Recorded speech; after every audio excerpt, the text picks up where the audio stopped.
think this is recording. Right, this is for you. Can't say your name because it is late in the day. This is for new. I just realized I don't actually know how to pronounce your name. Right, you. I mentioned. I messaged you regarding. I'll give you a DM. Oh, where was it? I gave you a message about B-bones, in particular, how you can elevate them. Because, B-bones are great, but you can actually add secondary action, a secondary layer to B-bones to allow you to do more. So this is a thing that I'm working on for someone. So I'm gonna quickly create a B-bone rig for you, so you can understand what I mean. So let me use this as a layer right here. Okay, let's add a bone. A wonderful B-bone that does a lot of random stuff, and it's amazing. So, what can we do with this amazing thing? Let's set up our initial controllers. So, let's set this to 2. And let's have our in point and out point. And we can place this here and here. Scale this by 0.1. And this can always be scaled by 0.1. And then we can add in those values to this B-bone. So, I'm going to probably scale it up a bit more actually, for more real estate. And let's scale this down a bit. Okay. Okay, so this will be a B-bone, and this will be an MCH, and this will be the B-bone base.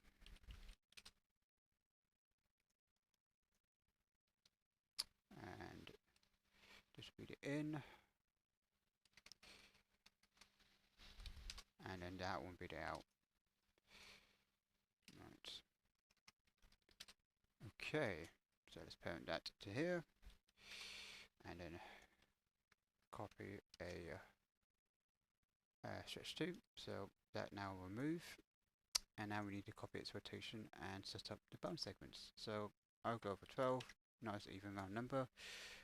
Set your in and out to be in and out, and then we need to set the handle type. So what I would tend to do, I believe, because sometimes it works with tangent and sometimes it works with absolute. So let's do absolute, see if this works. Okay, nope, that didn't work.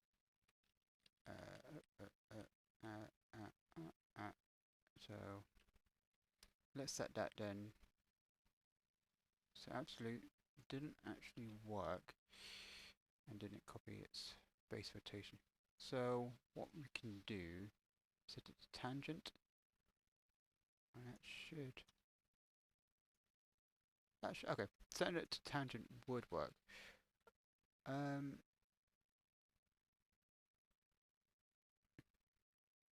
Oh, set it to tangent and absolute. That would be interesting. Okay, I'm getting myself off topic. But that's the basic of the B-bone. So let's elevate this. So we can elevate that by, let's say, duplicating this. And let's scale it up. No, let's say scale up. And we're going to get rid of the segments, and we're going to subdivide this. This will be our secondary layer for which we can add finer controls to it. It's very similar to adding a bone chain and using the spline IK with a curve and a hook modifier. But instead, we can contain it to one bone, of one segment of a B-bone. So we've got our deformation right here. Let's disconnect the parents so they're all separated, and then we can then duplicate it, scale it down, scale it up a bit, and we don't need that one. And then we can just duplicate that again, and then we have basically are controllers and their parents. So the basis of this is these are parented to these. So these controllers are parented to these. And the idea is we can have essentially these parents to have a copy transformation constraint. So they will constrain to this curve and will follow the curve and will maintain the squash and stretch while having the ability to modify the shape even more with the secondary layer. So we can apply the copy transformation and we make sure that it's set the head and the tail of essentially follow the bone, and then we need to work out its fun what's it called? Work out its fun origin point, and then we just line it up somewhere, and then we have to repeat this 0.75. Yeah, that's close enough. And then we just repeat this with the other bones. Make sure that follows the bone, and then and 0.25. Make sure. Yeah. So this now should actually this should follow the bone, and I keep on hiding the bone. So this now follows the bone. So, which is fantastic, and having these control bones parented to this allows you to essentially manipulate your deformation layer or your deformation bones to give you finer control of your shape. So, first of all, with this, we need to constrain these bones together. So we need to then first of all copy, parent these bones to these bones.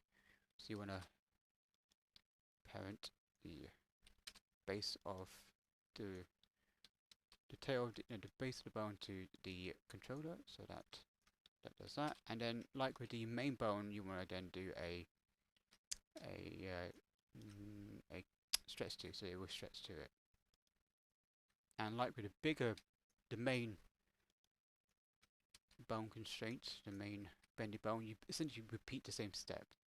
So we want to, let's have, let's say about 4 segments each. And we want to make sure that the ins and outs are where the controller to be now. So luckily this is set up already, so what we can do for the out would be this controller. So, and then the in will be this one, and the out will be this one. Renaming bones is a must, because if you don't, it can get really messy. And then that's that. And then, fortunately, that should follow that bone. Oh, bugger. Okay. So now, these will follow this chain. And then now you can rotate it and get that shape that you want. So that's a secret technique that most people don't know about, that you can use the follow path or follow the bone using the copy transformation. But this is fantastic if you're doing things like, actually it's good for anything, because you can replace this with your entire rig. So instead of having a spine with several constraints, just use a bendy bone and have this. So we can just let's say let's just test this out. So actor elements, let's rotate this by 90, and we can use this for lips, and we can scale it down, rotate it, and we can actually position this and then apply it. So we can be like, okay, let's take the base of this, and we can just position this into shape. Uh, and then we can just select that entire thing. Control A, apply the shape. Voila! And I screwed that one up. What am I doing? Yes, Control A, apply, yes, SS bounds. And then we can, why do I keep saving it? We can, just get it. Oh, what happened here? And I crashed. But you get what I mean. Alright, I'm back. Ah! So, let me, make sure all the bones are selected. So, before it crashed, because I, keep on doing weird stuff, let's position into shape. And we can apply that shape and it will lock in edit mode. So let's make sure that is in position. Make sure all these bones are selected. Apply, select as rest pose, and now that is the rest pose. It seems very big, so we can just get it down to be 0.1. We can just get that a bit more. And then we can keep on tweaking that shape and then applying it. And but yeah, now you have a bendy bone that has fun stuff. And then put that together.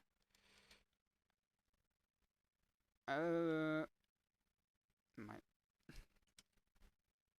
I'm gonna play that I suppose. And in edit mode is all set up, so you don't have to then have to reposition the bones. So which I really like. So because of this, now you have this bendy bone that can move normally while having the additional secondary controls, so you can really tweak the shape. And it's fantastic because this will be your deformation. But yeah, it's a really useful thing to have, the secondary control layer. And then you can really set this up where you can really focus on several parts of the body or the mesh. Ah! What happened there? Okay, yeah, you can set this up where you can really fine tune it, and you can literally have it for the eyes and have a bendy bone eye system with finer controls, and then you can use blend shapes to tweak the shape even more and apply some controllers. But with this, you can do this with a lot of things. Like I said, with his spine, you can have a giant bendy spine rig with separate controls that will conform to the main control layer. So it's really powerful, and I see a lot of people don't use this technique. A lot of people don't know about this technique. With bendy bones, it's so powerful. It's all contained, which is fantastic. So you don't have to have weird parent issues with curves and the hook modifier. It's all there, and it's fantastic. Just make sure that your secondary, your essentially deformation layer, which is these, make sure they are deforming. But yeah, this is a really powerful technique, and I think you should use it in your rigs, because you can have a lot of control. And yeah, so your demonstration of a really advanced rig, add that secondary layer onto it, and then you have so much more control over it. So you can apply this to your tongue as well, and have a really bendy tongue with the secondary ability to secondary controls and actions to bend the tongue even more and refine the shape while keeping the overall shape, basically this overall curve, and a strosh and scratch, which is fantastic, and rotation on all three axes. That's one thing I love about bendy bones, you can rotate on all three axes, which unfortunately you cannot do with a curve and the spline. Unfortunately, when you use that method, you're restricted to only X and Y. So this gives you freedom to do a lot more stuff. Really fun and really useful technique.